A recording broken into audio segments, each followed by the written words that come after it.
Hey guys, today I'll be answering this question of why is it really so addictive? Like, why is daydreaming so addictive?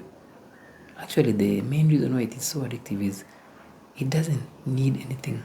Like, you don't need to go to a shop, you don't need to buy it, you don't need to even have money.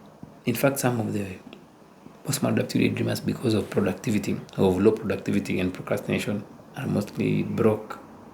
So it's just something you can just sit down and do. You don't really need money. Like, you can compare with alcohol. Sometimes you may need to have money to go and buy, or you may need to go to the shop and buy it. But now with daydreaming, you don't really need anything. You just need to be in a room, or even when you're taking a walk, or just anywhere, and just go in your head. It's in your head. You carry it with you every time.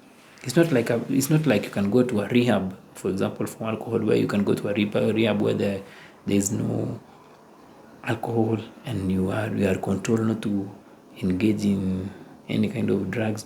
But now with daydreaming, in isolation, you do it more. When you're with people, you may just zone out a bit. So it makes it so addictive because it's easily accessible.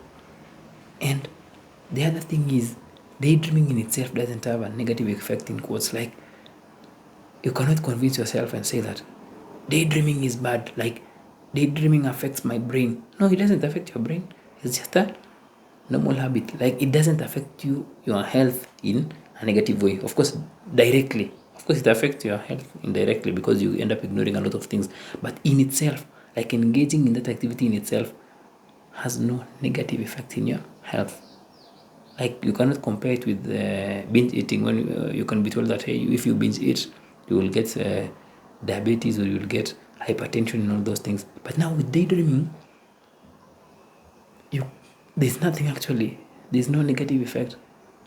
It's just you sitting down, and then maybe that sitting down now you can have a negative effect in your life. Like, you may end up feeling physically unfit and all those things. But directly, that habit in itself may not really have a negative effect in itself. It may, of course, it has a lot of negative effect, but in itself, so you may not really see it as a problem, even when you're starting it, even when you're just doing it immersively.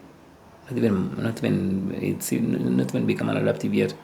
That's why it's so addictive. And the other thing which makes it so addictive as well is it gives you the ultimate pleasure, or it can be a mirror to your deep desires. You might be desiring a beautiful relationship, a beautiful car, a beautiful job, a beautiful everything. So because you can't really get those things in the real world, because you really know that you need to work on these things, you end up building it in your head. And because in your head it's so easy, you have you have the unlimited resources. You don't need any money. You just do everything. It really means that it can give you almost the same feeling you would have if you could achieve those things in real life. Because actually, being in the imaginary world is a world where you experience a lot of intense emotions and intense feelings when you are engaging with your imaginary world, because you are deeply immersed in it, you are fully in it. So because it's giving you that high or heightened sense of pleasure, you may really feel that this is a substitute to real life pleasure, or to real life pursuit, or to real life dreams, because it's so clear and it's so vivid and it's so intricate, and it's just something which looks so real, which makes it really, really addictive. So it can be so addictive. In fact, like when I interact with most maladaptive daydreamers, they tell me that this thing is very, very addictive than even anything else, because I can just do it anytime and no one is watching me. I can just close my room. Even my parents don't know about it, my friends don't know about it, and I just do it by myself. Because you don't need any external factor to do it. You just need to go in there. That's why it's very, very addictive, and its addiction is so seductive, and it's so tempting to just keep doing it, because sometimes you may really not see the negativities or the negative effect till some later, but in life, when you start to realize that actually you are neglecting a lot of things because of your addiction to daydreaming.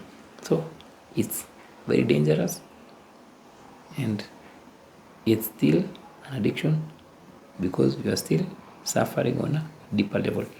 Hope you found that informative, guys. Until next time, have a nice day.